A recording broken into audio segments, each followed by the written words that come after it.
My fellow Americans, you have been lied to, betrayed.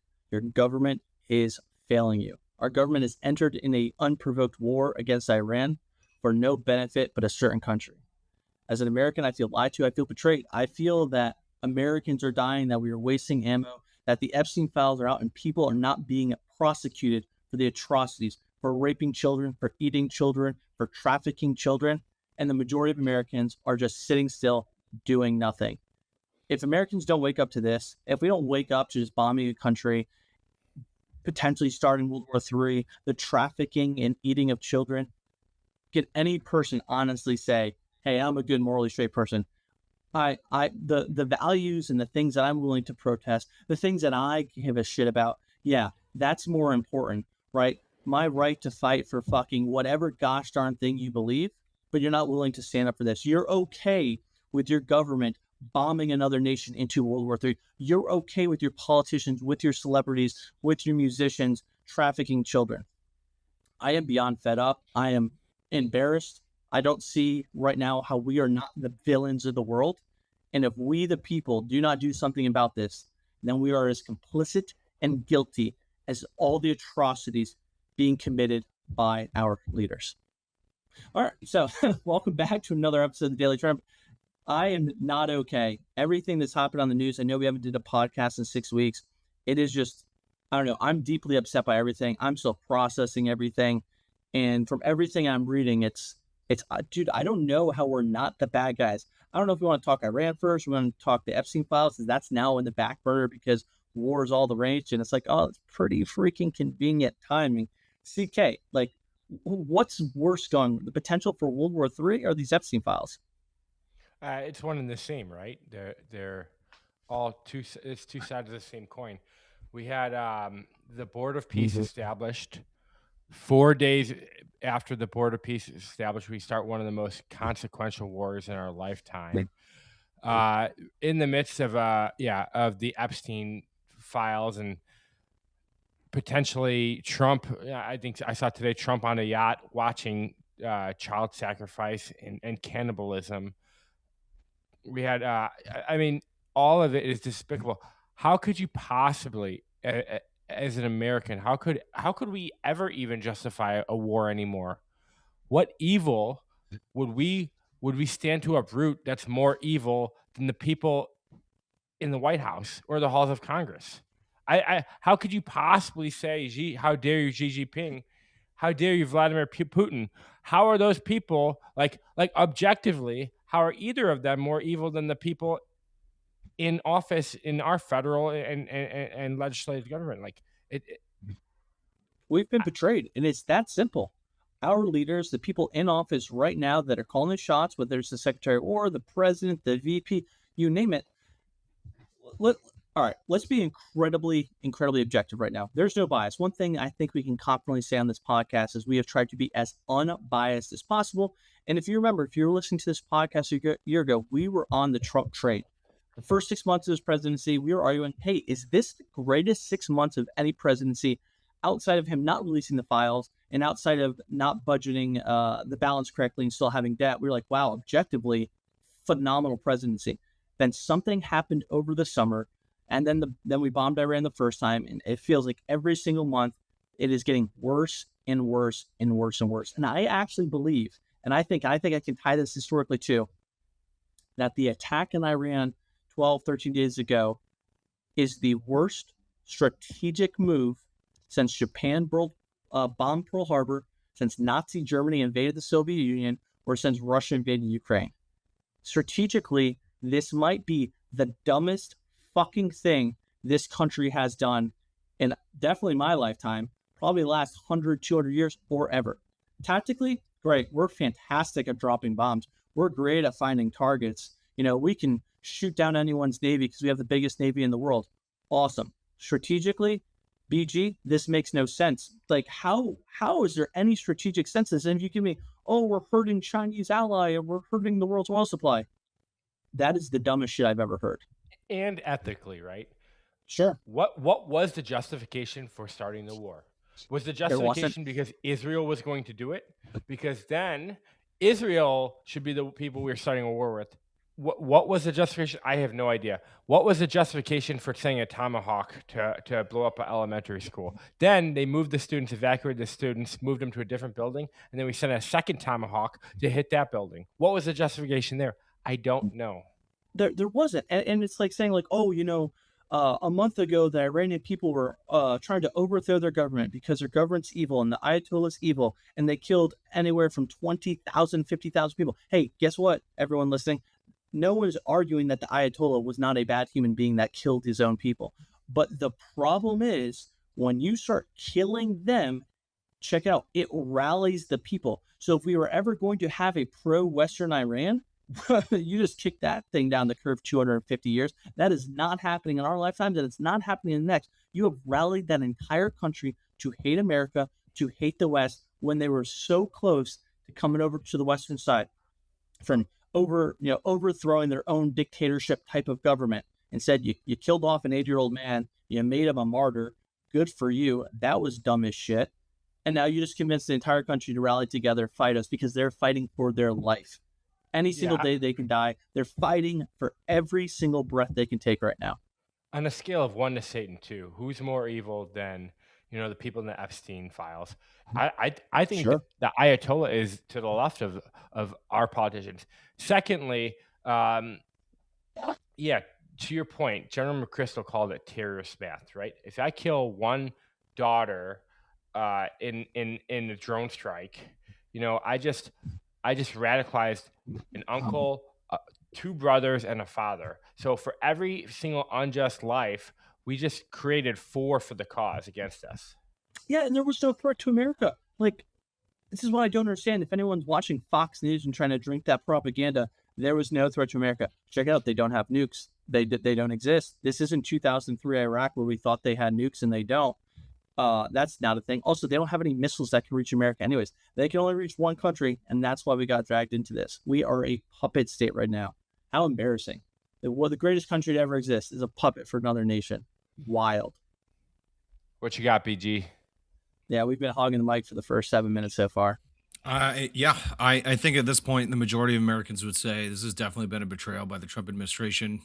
I think that we were stiff-armed into being dragged into this conflict because for some reason Mossad or the Israelis thought there was some intelligence, God knows what actually happened, some sort of intelligence to indicate that Iran was looking to potentially strike another way. I don't think it was nukes. I think it was some other thing, but what, I don't know. And I think moving forward, we're back into the same Vietnam Cold War era conflict type stuff, right? Where there's only 3 exits. You either negotiate some new diplomatic exit for this in the long term, or this becomes a long-term conflict, which God forbid no one wants that to happen, or somehow you actually get regime change and it becomes a military victory, which I'm hard-pressed to think that that'll happen, because I agree, MR and CK, at this point, we've just turned more people into future terrorists. I don't think they're going to align with our interests. I'm hard-pressed to think that the proxy forces won't continue to up the ante for their attacks on the Israelis, as well as we've seen by Hezbollah and in Lebanon already. At this point, I really don't know how the other regional actors haven't gotten involved in other capacities if they want to. As an example, the Turkish, if they really, really wanted to, they could probably try to seize some territory, given everybody's guard is probably down a bit. Yeah, give us some time. We'll do it. Yeah, but at this point, how many more American lives are going to be lost to some crazy conflict that didn't need to be entered in the first place, right? No new wars. That's what we ran on. No new wars. And here we are. I was initially okay with the nuclear bombing, predicated on the fact that it might have actually diminished some sort of capability. Maybe. We still never got legitimate intel to say that was the case. Yep. But otherwise, what the hell are we doing? Yeah, I agree, Amar. I'm not pro this at all. I'm pro potentially replacing the regime leader with a new government if the people are willing to do that. And that's but not at this happen point anymore. No, exactly. I'm But not at this point, we haven't seen that the civilians have the capacity or the willpower to want to do that. And newsflash, we were probably 3 weeks too late to that party when they asked for help. That's wrong. Yeah. And you say that Israel had intelligence on a potential attack against them. nonsense. BB has been harping against the same 7 countries since 1990, and this was just the last one on the checklist that we didn't help him extinguish. Iraq, Iran, Afghanistan, Syria, Lebanon, Yemen. Who am I missing? I don't know, but Jordan. Iran's the last one on the list. Just harping. The U.S. gets involved, does their bidding, and the problem is the American people are against it. The politicians are against it. It's been taboo, especially after 20 years of coin. But he finally found someone that he truly owned more than Israel has owned our politicians from the start, but never to this degree. There was always a little pushback. He truly owns everybody in this cabinet. Oh, 100%. And even you see Lindsey Graham, doing his parade on Fox News saying like, I choose Israel over America. Let's send the sons and daughters of South Carolina to Israel. Let's move our business to Israel. Like, how is that not a modern day Benedict Arnold? Like, what are we even talking about? That's insane. Yes. So our politicians bought and sold by a foreign nation, all traitors. But here's the thing, right? Where do we go next, right? We're now caught in a war. So we know without a shadow of a doubt that this administration has no strategy. Tactically, they saw what happened in Venezuela. They got the biggest high on in the world saying, hey, we just captured a president of a sovereign nation, arguably maybe the most successful mission to ever happen in the history of the United States. I think there's an argument there. We have the greatest military in the world, but if there's no strategy behind it, this is like the blind leading the blind. You can't bomb your way to success. So the United States has a few options on the table, right? They negotiate a peace. That's not going to happen. Iran is not going to give Israel another opportunity to build up its arms and just deal with this in 20 years, 30 years from now. That would be psychotic. They've already lost too many politicians, too many leaders, too many of their own people. They're fully committed. And I bet you Russia and China going through the back pipelines, giving them whatever they need to help weaken the West. No doubt in my mind. So negotiations isn't going to happen. Oil prices are going to go through the roof. We already know that's going to happen. So what options does that leave us? Do we put ground troops in Iran, or does Israel nuke Iran? Because to me, those are pretty much the two favorites right now. And either one of them, I'm a loss for words to describe how horrific and stupid and just like the worst possible thing that could happen. Yeah, we have really two options, right? We see this to its end, which is going to be painful, and it's going to cripple us. It's going to cripple our economy. It's going to cripple our munition supply. No one's going to want to do it. It's going to cripple support. It might cause, almost like revolution, or we back out, which, the ego in our president will heavily restrict that decision. However, I will say what I think is the most likely is that we're going to back out and we're going to call it a victory. And just say, he's already doing that. He's already doing that every opportunity he can. But the problem with that is that in 6 months, we're just going to do it again. That's why I don't think Iran's going to negotiate a deal, because they know they got bombed 6 months ago. They've been bombed before. Like, why would they choose peace? They have the ability to ride this shit out. They're playing on their home turf, though. There's a huge difference from the United States effing around in Venezuela, which is in our backyard, to doing operations on the other side of the world.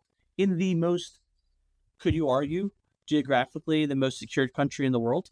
I mean, they're just surrounded by mountains. It's a deserty, mountainous nation. It is hard and shit to hurt.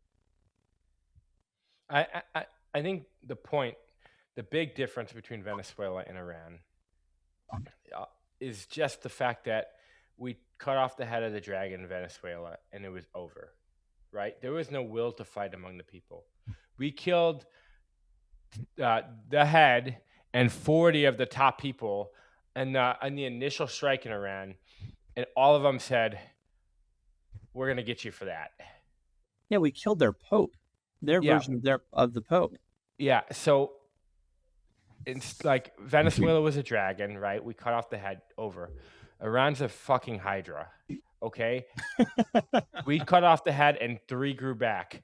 So it's just a different mentality, and we're not going to win that easily. No, I don't even think we're capable of winning, because if you look at it historically, we are what, 1 in 17 in the Middle East. I don't know. Our only win being under George Bush Sr. Going in and liberating Kuwait. Other than that, the last 20, 30 years has been objectively horrible. Really, what did we get out of Afghanistan? Hey, I've been there twice. What did I do in my 20s? I spent it over there. For what? What do we have to show for it? Americans dead. Sure, we killed some terrorists. Now it's basically under Pakistan. Well, Pakistan's fighting them too, or Chinese influence, and they're using the minerals. What did we do there besides killing Americans and spending $1 trillion on dumbass defense contracting? What did we do in Iraq? We destabilized that country, made it worse. What did we do in Libya? We just assassinated Gaddafi and made that situation worse. Everywhere we go in the Middle East, we just make it worse. And just killing the head of the state does not work in that region of the world. It only makes it worse. Yeah. Yeah, agreed. I mean, semi-positive at this point, if we can call it that.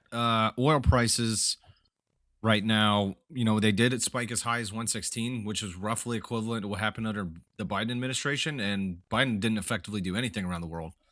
So if this is the quote unquote height of the problem in terms of oil supply dilemma, Yeah, I would BG, say it's really that bad.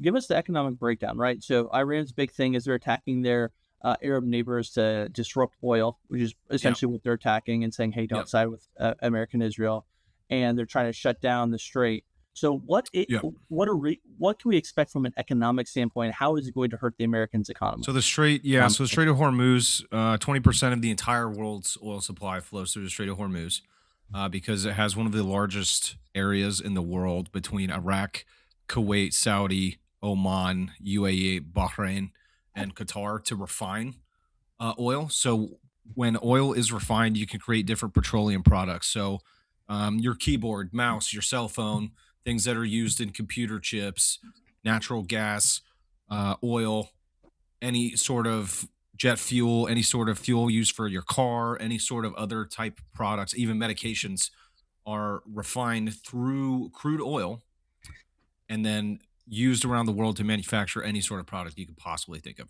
And at this point, we only had one pipeline that was semi-operational. I think it was in UAE, and it was supposed to connect UAE through Oman, but it hadn't been fully built out on the Oman side. And unfortunately, the Iranians are actually attacking everyone in the area. It doesn't matter if they're only on the Gulf side. So Oman, as an example, is on the southeastern exit of the Gulf. They're not even in the actual Strait of Hormuz area, and their largest port, which is usually only used by the Chinese and India for their export and import of oil, has been blown up. They've lost 3 of their primary containment depots thus far. So you can anticipate that oil prices will remain elevated, although the International Energy Agency did say that they're going to release the largest reserve that they've ever released in the history of the world. And then the U.S. has its own reserves. Every country has their own reserves for oil. Further, the U.S. is now the largest exporter of oil on the planet. So for us, do I really think it's that going to cause that big an increase in prices over time? No. You can expect short term, gas prices will increase because unfortunately companies are going to try to maximize their profits on goods and services as fast Can I as they ask you a for as long question as they about can. that? Yeah, can I ask you a question about that? So the war broke out, and then 2 days later, gas went up like 30, 40 cents. Is that not just complete, utterly bullshit, and them just trying to take advantage of the situation? Because the oil coming out of the Strait of Hormuz does not impact the gasoline that I'm paying at fucking Shell. Like, Sort of. 3 days later, it just doesn't impact Sort it of. that quickly. You got to remember, they're also anticipating that they're about to have a supply and demand shock. Yeah, the Right? Brent went up to 116. So No, he's talking gas at the pump. He's not talking barrel sure, oil. sure, but they're all doing it, adjusting to supply, right? Yeah, but Yes. what I'm saying is you're not going to feel that supply. Legitimately, you won't feel that supply for like a month, right? Just like when the government did all these stimulus checks and was like, oh, you're going to feel inflation 3 years from now. It's like the economy is so big, it takes a while for the actual impact. And so to me, I'm like, oh, they're just seeing something on the news and they're just trying to get a quick buck out of it and take advantage of a situation. No, and they adjust, I think, automatically based on the price. It just like, of course, you're going to get ahead of it. But how much oil do we really get from that region as well? The United States? I don't know the answer. Yeah. Not much, if any at all. We use The vast majority of our oil That's my damn is point, boys. I know. Well, so the problem isn't for us; it's for everyone else Nope. around the world. But my point is, why did my pump go up 40 cents within 2 days from oil we don't even use? Because in some cases, some companies in the U.S. do actually import it from the Gulf states. That's what's different. I don't know. You just said it was So like hardly any at all. yeah, At 40 cents is a lot. I want to say it's less than like 15% total in the aggregate, but it's still going to change prices overall because you're still having a supply shock. Yeah, because you have a world supply of oil, and when you lower the supply of oil, the demand, and the price goes up. That's just Yeah, but I'm just saying it just happened so quickly that the effects aren't there. Then they're predicting the effects. But I know the which math is why it now- went up and then went back down. Sure. day later. And I was reading something on the Wall Street Journal saying that it would take 300 days, if started like today, for the oil to resume its like natural amount that it's supposed to go out, right? So if it's supposed to send out 200 cargo ships worth of oil, how much ever oil it carries, and it stops happening, you just do the math. In order to make up for all the loss that's happened so far, it'd take 300 days. Where will we be in like a month? How long do you actually think other countries that rely on this oil are going to play ball and either support America or just be like, nah, we can't do this. Like, this is going to break our economy. A lot of countries have reserves, so I don't know what CK is going to say with respect to this, but a lot of countries have reserves. Our primary imports for crude, though, because you got to remember different levels of crude, like Brent and WTI, are different like thicknesses and viscosities of the oil, which means it changes what can be created out of the product itself. Sure. And so our primary imports for crude are actually from Canada and Mexico. So I don't think it's going to be hugely significant, at least to our gas tanks. But you will see significant problems in manufacturing, and by that I don't just mean industrials. I'm talking anything that requires a petroleum product to be created. So like the stuff you use for your protein shakes, your keyboard, mouse. I already said that stuff, right? Stuff that's used to create a desk or your bookshelf, that kind of stuff. Plastics. You're going to see increased, any sort of plastic product, including medications, because a lot of plastics are used in the medications process for manufacturing. Yeah, I don't know if I buy that we've seen the worst of it and the Brent went back down. I mean, we're only 2 weeks in. If this thing just imagine where the first 2 weeks of Russia, Ukraine, how we were saying this is crazy. We're 4 years in now. And if we really are like committed to this, and we've just spent the last 20 minutes saying how it would be foolish. Well, guess what? This administration, the first name is foolish. So would they do it? Yeah, they do it if their masters bid it. So, and would it take us 4 years? Could we be drawn out in Iran affairs for 4 years? I mean, how long were we in Afghanistan and Iraq? Like, we could certainly be there for a decade. If we vote Trump out, is the other administration gonna take us out of Iran if we're already there? Did Obama? Nope, he No. didn't. So 10 years of this would be painful. It would be painful, and I think it could get much worse. And I think the economy was already kind of teetering. I think I've seen a graphic where the last 4 times oil went over a 120, it spiraled into a housing market collapse. We're already in a housing bubble. So couldn't we see a housing market collapse and with that a total recession from this? I don't see why not. Oh, I think it's more likely than not. I think our politicians are arguably some of the dumbest humans on the planet, which is why they're in the position, because it makes it for the perfect little puppets. And you say, dance, monkey dance for me. And they're doing it as well as anybody could script it. And so any extra day we spend in Iran is a total strategic blunder and mistake that historians will laugh at and be like, wow, how were they this dumb? But with that being said, they are that dumb and we are in this situation. I think it'll crush us economically. I'll do 2 predictions before I let you guys can do your closing statements before I move on. I think it's possible. I think it's on the table. I think there's over a 25% chance that the Republicans lose the majority this fall, and I think it's over a 25% chance that Trump is going to be impeached for whatever reason you want to do. I think he'll be impeached, and I actually think he will I know he was impeached before, but then confirmed as well, and he will lose his presidency, and then JD will take over. I also think that's a terrible idea because I think he is the puppet of all puppets. And he's probably worse than Trump because he's younger and he's more and he can speak more elegantly and he's not losing his mind. Where I do think Trump is losing his mind, much like Biden did down his stretch, and he will do whatever his master tells him to do. And I think that is effing terrifying. And then finally, I think there's a 20% chance or greater that Israel will use nukes. I think if it gets to the point where Iran is bombing the shit out of them and Tel Aviv is nothing but crumbles, just what they did to Gaza isn't karma, son of a bitch, that the only way that they can get out, especially if American people like protest, which we historically have done for many wars, and we push back against our politicians and they start voting all the ones out that are voting or pushing for war, that their only out is going to be like, oh, we have to nuke Iran before they nuke us, because if we let them go, they're going to try and develop a nuke in 20 years, then use it on us. So we must do it first, and that is what terrifies me. I think there's like a 30% chance to put boots on the ground, which I think would be catastrophic for whatever administration makes us do that. One of you guys can go. Yeah. My closing comments in the midst of, the biggest global crisis in the last, 15 years. You know how Trump spent his last 2 days, 48 hours?